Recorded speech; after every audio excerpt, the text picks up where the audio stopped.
Vraiment, j'étais très touché parce qu'il y a une grande icône. Industrie culturelle dans la République démocratique du Congo, ndenge kiamonga na verki sauto kende. En tout cas, tous ça soutena mutu oyo to koki ko remplacer. Encadré père na bango vraiment nini basalite ou na ko lobeloko mokote. Donc etangameli mukano nzambe. Biso to kenda ke ali passage obligé. Bon pour siko biso to vani mo eto bouger zate tozo zela mena acquis des droits. Moi no ya mobile l'héritier. Oyo azali assumer rôle wana ya nani oyo ya gestion na ye total petit VV qui a mwangana ndoina ye propre yende mutu aza signature oyo atikali na gestion totale. Faut pas penser même batia na raya ba héros ndenge batia ba Lumumba ba musée Laurent Désiré Kabila ba Simon Kimbangu Kiangani et je pense que vu musala oyo kiamonga na virkisa asali na mboka na biso il faut pas penser ye titre ya héros. Nous avons un sentiment de tristesse par rapport à perdre icône ya musique congolaise mais bien que nzamba pesi bible nzamba yemoka pesa payer moka zwaka donc na yo pesa famille na yo adresse na Toronto City VIP de Maluku esika wapi okozwa place monene pona libota na yo juste en face ya zone économique spéciale oyo ezali bongo quartier commercial et industriel na kati ya ba RDC kuna na Maluku yaya yeba ke zone économique esi ya bandaki kotongama kutu ba américain baza déjà na terrain baza kobeta déjà mobange na usine ya Pepsi Cola, c'est-à-dire awa soki oyeko lancer ba activité commerciale na yo oza na tina rokende za noter pour koluka ba produit nyoso ezobi makaka awa na zone économique spéciale de Maluku yana ngai e bongo pour la résidence fanda kimia okozwa terrain ya 20 mètres sur 20 au bord du fleuve Congo avec borne urbanisée. Ole kamo pepe likambo ya accessibilité la lampongia ba bébé nyonso esi etongama urbanisation elenda espace vert ekuba ebongo espace yage pona bana boza mobimba pona avenir ya libota na ngai na koti déjà en contact na Toronto City kaka ba numéro oyo pona kozwa résidence na ngai na prix ya mbongo ya ambiance ya jour moko kokamwa eyokani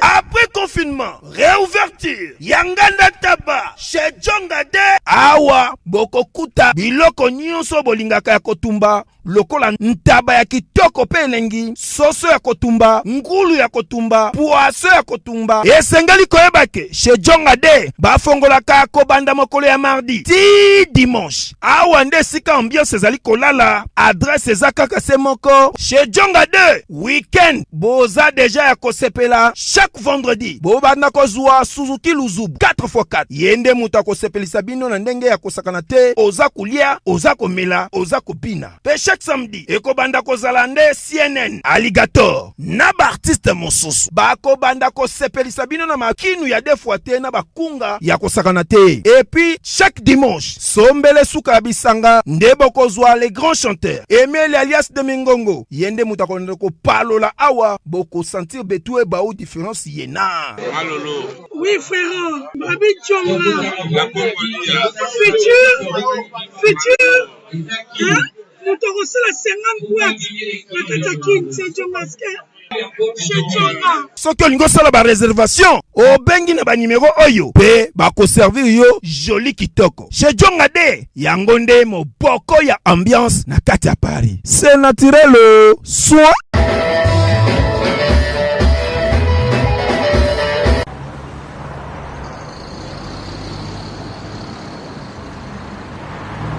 Fondation Alidor Massamba, merci.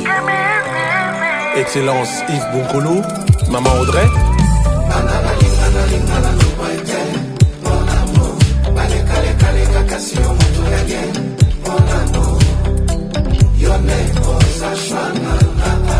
Consti Eka. Guine, bana Dar es Salaam, bana Poto, bana Mokil Mobimba, Site FM Moko, Afrique Info avec Frank Stemai, Yandankala, Twende. X-Bass,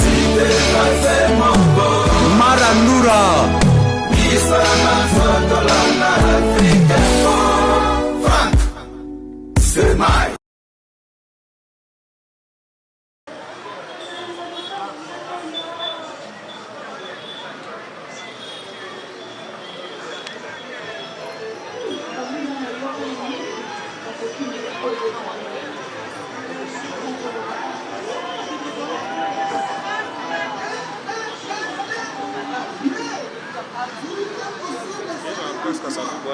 S'abonner, vous commenter, la biso que vous ensemble la biso pour na bino o besoin difficultés sur information à temps réel, opportunité au visionnaire africain fait sa biso.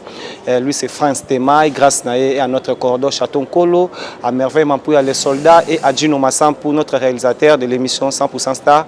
Merci d'être avec Dieu, merci Mbadinga. Atolté nous oblige d'être là aujourd'hui na commune ya Kasavubu précisément na VV Santerre, un immeuble oyo bino boyebi o nyonso yebi Kinshasa ayebi immeuble oyo juste na Kasavubu wana na Prince Kasavubu lisusu immeuble ya artiste musicien o lelo azala pe président ya Sokoda wana ni Verkis Kamwanga na lelo bomoni na simananga Gino Massam bola c'est déjà surtout moni décor oyo c'est que artiste azana biso le souté lelo toye awana kata immeuble na endroit au place oya vandaka toye to solola na bato bazala kina yetoye ba papa akufi lelo précisément bomoni équipe mbatoza wa Gino Massam peut autant ça déjà caméra na biso to zalana mais to pesa merci na partenaire na biso Fabrice Kitanvu parking à Badjogo de Afrique du Sud azota la biso merci à Christian Lemi à bière les pazuries à bière de l'X Christian Lembi parzuri à bière de l'X merci à Gino Massampo totalement tout moni papa a telemi awa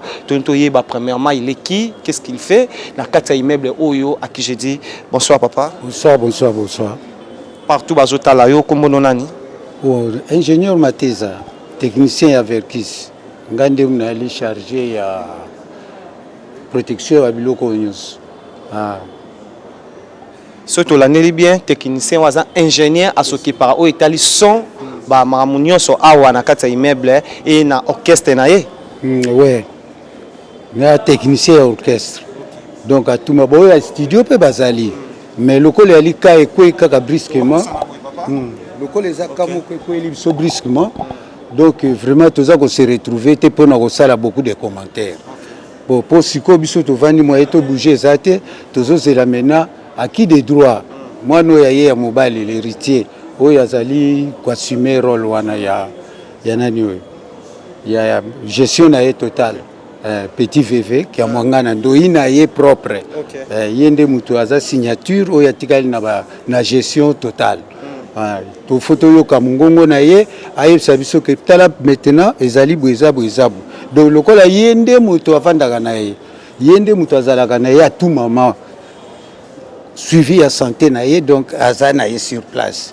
lokola likwei donc biso pe tozo zela tona ba commentaire penza ko sa mingi te tozana ba commentaire au sala te na ki batebele bazota la biso o pe baza ba fanatique à bonne musique ni to ba Christian Lembi pazuria la bière de l'X azota la biso Christian Lembi pazuria azota lelo oyo koyoka ndeki batebele balobi yo va na Kinshasa papa précisément abelaki et akufeli na Kinshasa ou bien akufi na libanda mboka bon via belaki trop vu l'âge et pas inde batouani ba compliqué maloba ngana bisibino ke to fanda kane banda tongoti pourquoi to zalaka na vie na biso l'âge bon à mon avis faut monique vie azako belle attention azako belle attention mais famille bana bazo sala tout ba encadrer père na bango vraiment nini basalite ou na ko lobeloko mokote donc etangameli mukano nzambe biso tokendake yali passage obligé mais pour na ba programme banini yaza grand baoba cela est dépendre la famille et le gouvernement momoni place inde yango président ya Sokoda yende mtasimbi baleki nyoso po bon ntango santé compliqué ye nde atiki Sokoda donc aza kolandela kaka traitement. Merci beaucoup Adjuno Massampo, merci papa na opportunité aux Pesibiso. En tout cas, tout temps bato monipe batmisu baza a na tolo ba Adjuno tozana immeuble ya VV Center de tolo ba a na commune à Kasavubu. Nous voyons déjà comment ba kiteza badinga to bato komara avant nanu bato ba yete au monique il y a des gens déjà ba bongisi ba mesa ba bongisi ba kiti tozo mona déjà mis en place ba bato baza awa déjà bana quartier ba collègue na o pe baza sa na mise to monipe papa za awa. Bonsoir. Bonsoir. Nga monsieur Manzukula Mbiyavanga naza chargé ya projet de développement ya fédération des Rasta du Congo et puis nazali ambassadeur en RDC ya fondation Paul Bogle ezali fondation moko ya Jamaïque ils ont mené ba activité culturelle na Congo. J'étais très ému, très touché parce que notre compte na compte Facebook c'était vers 14h et Moutoumoko c'est un grand producteur dont je ne cite pas le nom mais Azan de Konabiso ya Congo fani na Bruxelles na tangi alobeli mbuta muntu na ndenge bien mais na suka ta on tangi ba olobake mbuta n'est plus.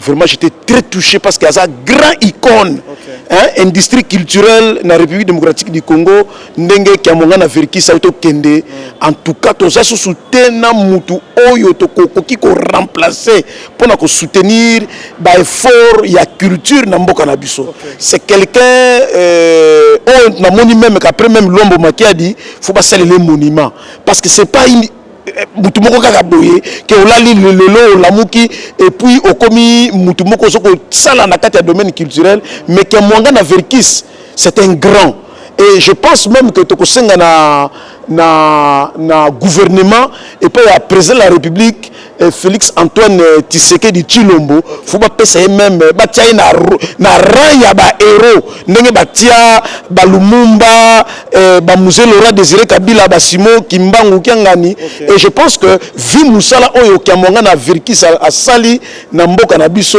il faut pas passer titre ya héros national parce que il a contribué na développement ya musique et puis il a même été à la base ya ko soutenir les reggae nati Congo. Moni musique reggae et betamaki na ba Jamaïque na ba pays belé mais na Congo azalaki mutupe oyo tokoki ko compter à soutenir ki avancement ya musique reggae. Donc tous présenter ma condoléances à toute la famille et à toute communauté ya ba Congo parce que azalaki Mukongo président de la République vraiment azam mutubo batia na rang ya ba héros parce que il a fait un grand travail il a contribué au développement de la musique ya Congo et puis te présenter ma condoléance na famille Mobimba c'est une très grande épreuve na ba moment oyo nzambe azala oyo ko ba ko consoler libota Mobimba et puis na ba groupe ya musique na bandeko nyonso na kati ya République démocratique du Congo tous les acteurs socio-culturels tout ça na bango te présenter ma condoléance. Merci. Nous avons vu aussi ndeko na biso aza awa tonto ba premièrement azana ni na VV Center pour to kuti awa azotanda ba kiti azobongisa ba kiti bomoni yende mutu azotanda ngo bomona déjà avant même ndenga za tonto yeba. Bonsoir. Bonsoir. Partout bazotala yo ezana bato ba muno c'est la toute première fois kombono nani Zoro Babel. Zoro Babel to moni ozotanda ba kiti awa pona ndenge verkis kamwanga na autikotika biso na ya 14 à Kinshasa. Premièrement ozana nani na immeuble oyo et nini sali ozala mutali boso ya roya awa obana robongsa ba kiti na place oyo ya immeuble ya VV Santé place oyo résidence ya verkis kamwanga na Zavana Wazaki ancien président ya Sokoda. Ouais, merci beaucoup. Bakiti soko kuti tozo arranger bakiti ezaki matanga ya moto mosusu il faut basa la veille mortuelle na salle. Oh. En réalité ndengeza. Maintenant en pleine kobongisa esi kango nde to koyoka sango siko ke non président azali susute. Donc et bon nde yango wana komi ya matanga vers kiska mwanga. C'est que eza oyo okuti ya ezalaki arrangement ya veille mortuelle ya moto mosusu. Na katikati ya salle ya VV Center. Après en pleine préparation ya robongisa nde toye koyoka sango siko ke non président azali susute. ndenge ezali mais biso concernant biso awa nga naza artiste reggaeman musicien nasalaka musique vraiment nde eloko oyo ekomisi nga nazalaka supporté par Papa Verkis. Merci beaucoup. Merci, là vous avez compris. On est là avec ceux que nous appelons de grands Namsala Oyo, Julien Botalatala, présence naye awa tomoni en tout cas balobi soko kuti na mboka bato aso ba bomo Dieu merci mbadinga aza akozala rovanda po amoni grand frère naye et ba papa na bango na musala awa na VV Santerre précisément endroit oyo Verkis Kamanga na zako vanda né na soloba wa Julien Botalatala. Bonsoir. Mbote, bonsoir. Bien merci. Na moni yo partout au monde ba tala en Afrique Info Télévision. Premièrement, bonne santé. Oui, santé grâce par la grâce de Dieu. Verkis Kamanga na aza ex-président ya Sokoda ou pas artiste et musicien producteur, il y a de plusieurs titres au Yazaki nango présence na yo na place oyo. Premièrement, Verkis azalaki nani pembena ya Julien Botalata. Verkis azalaki papa liboso, ndé wa papa nyonso et puis azalaki grand artiste, ya mboka na biso et puis producteur. Nga Verkis dernière fois na monaki tozalaki na Inde 3. Si je ne me trompe pas, ils ont qui 31e anniversaire il y a Luambo au Basaki exposition. Je pense que à Betaki, tous qui na vieux Joski, tous qui na ba confrère na biso, ba Willy Kaimbe, biso nyonso na yo poza ki wana. Na ba Mais Chibangu, donc mon a été solo là il pénavier na ba Sam Chitou. Gisèle Fouy, oui, bango tout biso so na bango parce que na collaboration dans l'association tous arango. Na Élysée Luambo, donc biso nyonso so ki wana na Inde 3 ici puis tous autres na ba bilamba na biloko nyonso oye kunta zo betela biso histoire masolo au sekame. Tous na sentiment de tristesse par rapport à perdre icône il y a musique congolaise mais bien que nzamba pesi bible nzamba yemoka pesa yemoka zwaka donc yango moni tango nazwaki information wana on a été obligé parce que nous avons les journalistes qui affrontent sur les réalités sur le terrain tala lelo et puis nous avons mingi photo ça l'analyse mais avant ça on a félicitations dans nayo et puis na mon ami Franck Semai donc au monde qui est bokiti sur le terrain na cameraman na biso Dino Massampu donc au monde qui vraiment bossa musa et bongarande boy c'est-à-dire à tato borozo bato belete mais deux personnes beaucoup si ba témoigner là qui dit merci qui était sur le terrain oh tika ça analyse au vandisa ote indi koko ya nani botala mwana nani ya lobby alors que ça mwana été bobengi nganga ya Joski Kambukuta lobby na ebisa ki azong sabaki babilo quoi donc nous avons pas besoin babilo quoi là nous avons besoin bakunda papa la biso na kimia et puis biso pe ba journaliste tous organisé na kimia to ba titre ni ya rotia façon à rouler la peine on tout changer pe mode de vue ya Moussa na biso et puis na ba konzamboka pe batali biso donc c'est ça. Je dirais lelo oyo chaka konga zota la biso oaza président ya association artiste à danger o lelo nengi oza na tala lelo o pe sunga rabato belé lokola yepe alani la mama artiste oui tala lelo est automona pe bato belé bazwa na simakaka ya idée na yo mais Chaka Kongo azotala yo na moni na page na ye a publié ngo Verkis Kamanga na tiki biso lelo bato belé o balobaka pona Chaka Kongo que Chaka Kongo alia kabo Chaka Kongo asala mais nous avons vu aussi o ya sali lelo koleka. Qu'est-ce que tu peux dire à ces gens-là et Chaka Kongo azotala yo a mérité place nini na mboka na biso ya rolobana bato batala biso ezalo ko ma bavard na stade des Martyrs parce que surtout tali bien na réalité mutu muso ayebi na Facebook amina o Julien Botalatala mais na faux compte à tiene compte mususu pour na finga Chaka Kongo aga muto nde biso to vana na bomo ibo il faut to azo trophée. Je te dis la vérité, azo trophée parce que na ba fort ya salaka et ça facilité mon parce que nga dans la fondation na yebi babilo ko ndenge za c'est-à-dire ko Olanda batna ba difficulté ba passi en réalité côté na ba artiste na biso mi c'est sûr que déjà maison mais nani 4x4 na wengi 4x4 BCBG na 4 na maison mais ba beti concert amune pour ba ke pesa kaka $50,000 et ça critiqué mais moi qui bazuna na ba caché bazu ba makambe belé et puis ba pe bango mbongo pour ba sala mambo amine de bo Chaka Kongo o akinda Olanda babilo wana mais na suka ba bisake ka moyibi donc nango ke vraiment côté on a encourager de Chaka Kongo parce que responsabilité pour charge à memi so ba pesa ngom suyo tonga to batum so ba tala biso na monde kondeye attention ekonda donc ça dit na lumière projet donc c'est à dire Chaka Kongo ngala on ke min kota Chaka Kongo to encourager nzamba pambole belé na famille parce que finga ma vraiment trop a finga marathon ngamo na yebi ezana même tobeta pe so même papa lutumba fungoli pe même papa lutumba chaque Congo salela ba prise ya makasi bien que mo weya za na problème te mais chaque Congo no kuta na ancien président lutumba akeno kuta avant que tika mutasa ba démarche no chez chaque Congo mais comme na ndinga okende papa lutumba kena na ndenge mo il faut le ba clair. Tu as besoin de le Congo et bon attaque que notre attaque aux alatés mais qu'on informe attaque que notre Dieu merci nazala qui nous donne pour nanga chaque Congo courage et puis merci beaucoup na yo Dieu merci na Franck Stemai. Merci beaucoup, merci à Juno Massampu, merci à toi, à Christian Lemi, les Pazuria, Fabrice qui t'envoie parking à Badjogo, depuis Afrique d'ici. Fabrice qui t'envoie parking à Badjogo. Pour la monnaie va soutenir Bino. Merci beaucoup ce qu'on a au Baksa Moutoumor Lelo, en tout cas, Christian Lemi, Pazuria, les grands sapeurs, au Alaït Arabatou, en tout cas, pour comprendre, je n'ai pas la taille. Christian Lembi, Pazuria, Aotala yo depuis quelque part. Biso to bombinan. Un mot pour naï. Pazuria, en tout cas, merci. Moni ko soutenir bateau. Bateau c'est pas bon. Moni mutula yo. Pazuria, en tout cas, Christian Lembi, donc ça dit merci. La bière de l'X, n'engo soutenir, Dieu merci. Il faut soutenir Boé, moralement, financièrement, et puis, ma Kamundé, ça toujours. Donc, chaque poids, so tu poids, tout le monde, ça facilité. Pourtant, on bien, pourtant, forcément, publié, ça polémique. Au moins, on a analyse, mais ça va quoi, papa, il y a papa Verkis, oh, nanyo, nous allons bangoter, mais. À quitter sur le terrain. Merci à toi, Yannick Youra. Merci beaucoup. Merci beaucoup. Merci beaucoup. Tout partout dans le monde. Tout là. Papa Nabiso Verkis, Nakimia, dans le Macamino, c'est les Kimia, Toza et Panaye. Mais oui, il faut le bas. Après, la minute, on va benga pour Bébé pour écouter la Denise.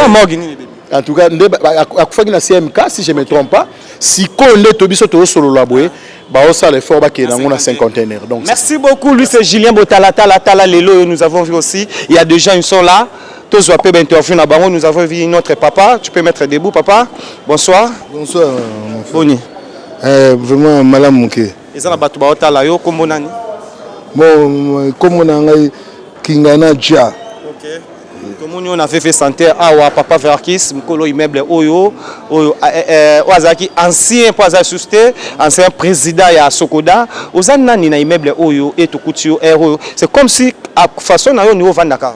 Bon, en tout cas, à centre biso ba musicien, à centre na biso on a peu robeta to kuta un peu na vie donc il comment toucher biso nyonso même ngata ba bisinga que les grands non plus donc ça n'inga passe yana bino il faut na koma na kati na yeba ceux qui za passé mamal côté za trop na mboko on a commis ba confirmation donc même vraiment ça n'a passe non vraiment c'est souffrant quand on perd papa Kemangana. Merci beaucoup, merci Nabino, Naebi qui est bandé européen basé belé, ndeko nango relaxa déjà Juno Massampu comment tant quand dans le babaki teza awa bozo mona déjà ki bomona ki mbadinga ko sarate, master ko bi manayo déjà to ko bi mangana biso, vous voyez en tout cas Juno Massampu tant ça peut non mona ki VV Santé ezalaka nango ezalaka déjà batu mingi o bozali banda na bomona na monde pe bandeko bazo kota kaka ba journaliste bazo continuer koya mais Dieu merci mbadinga ça déjà Juno Massampu tu peux venir. Juno Massampu, tu peux venir. Ce sont de notre collègue. Oh Lelo, grâce à Naye, Bomoni Batubileto, Bomoni Bolobia. Tu es séparé pour le barabien. Premièrement, bonsoir. Boni, bien. Pour tout le monde du Bateau en Afrique, Info Télévision, il y a certains gens qui sont la toute première fois. So Banba Kombo. Tenga comme Nanga Jimmy, Boyembe, bon. On s'appelle Moko Bino, au Balandanga Vaebi. Donc voilà quoi. Namunio na VV Santé, biso no sotoye awa toki papa tiki biso. Premièrement, en tant que journaliste, en tant que chroniqueur Mopandisango, une petite histoire pour Verkis Kamangana. Vieux Verkis, VV Kamangana, Azali Moto Oyo a marqué une grande histoire. Il y a musique à Morana Biso, a aidé Batebele, il y a mécène. Moi, même Wenge Bwakaye, je crois que c'est la Bwakaye. Allez, la VV Kamangana, vous comprenez donc. Azamutumoko, c'est un personnage pro pour la musique à Moranabiso. Il a été à l'époque de Mobutu, il a travaillé au Bayebi, il a été à l'époque à Kabila, les pères et les fils, et le Verkis Zali na époque il y a Félix a contribué et belé parce que son avis n'a pas histoire na kota qui était-il, qu'est-ce qu'il a fait. En fait, ça prendra un peu du temps parce que là, lorsque j'ai appris cette nouvelle, le président Massoumou de Brendé un TPC à Bata Théâtre, artiste comédien. Oui, qui m'a appelé et qui m'a appris que est-ce que que Verkis a confié ah bon. Je me suis déplacé, donc c'est un personnage où il y a vraiment de perdre une bibliothèque musicale qui est perdue. Donc c'est malheureusement même des mots. Merci. Donc, mais je là, crois que nous avons compris comment même l'expression dans vos prochaines émissions sur Oyovitenga, on va essayer un peu de parler, de décortiquer un peu. Dans ça, une analyse où il y a bien on a biso Verkis.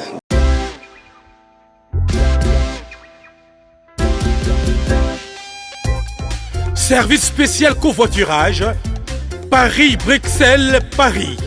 Voyagez confortablement de Paris à Bruxelles et vice-versa de Bruxelles à Paris dans de meilleures conditions. Jimmy Chimanga, porte de la Chapelle. Contactez le service covoiturage Jimmy Chimanga, Paris, porte de la Chapelle. Composez vite. Le plus 33 7 87 76 95 65. Pour toutes vos démarches, afin d'obtenir le passeport Banamboka à Bruxelles, dans un délai raisonnable, confiez-vous à Jimmy Chimanga, porte de la Chapelle. C'est sérieux et c'est efficace. Bana Guine, Bana Dar es Salaam, Bana Poto, Bana Mokil Mobimba, Site FM Moko, Afrique Info avec Frank Stemai, Kiandankala, Twende. X-Bass, Marandura, Frank Stemai.